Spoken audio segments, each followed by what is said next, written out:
ওই কত করে? 20 টাকা পিস। কোথাকার কোথাকার কোম্পানি এটা? নিজে। বাড়ি কোথায় আপনার? সিরাজগঞ্জ। দেন তো দেন, দুইটা দেন। 3 পিসে 50 টাকা দেন। এই যে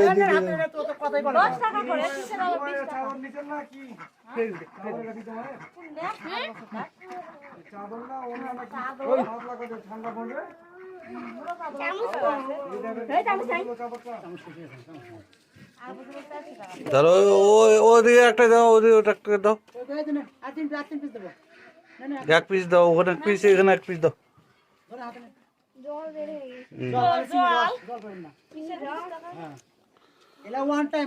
এখানে একটা দাও, ওখানে একটা দাও। আমি তো 20 টাকা দিলাম, আর দিকে 5 হবে 30 টাকা আমি। আমার তো নেই। আচ্ছা না, তাহলে এখন কত দেওয়া লাগবে? 50 50 আর 20। 5টা দিছি। চামচ কোথায়? চামচ তো নাই। পিস দেন, আরেক পিস দেন। আর পিস নিয়ে কি করবো? আপনার লাভ হলো, এক ফ্রি গেল, নেন। দিয়ে কটা দেবো এখন? 100 টাকা দিবেন আপনি। হস। আপনার হিসেবে তো 100 টাকা, আমার হিসেবে 120 টাকা।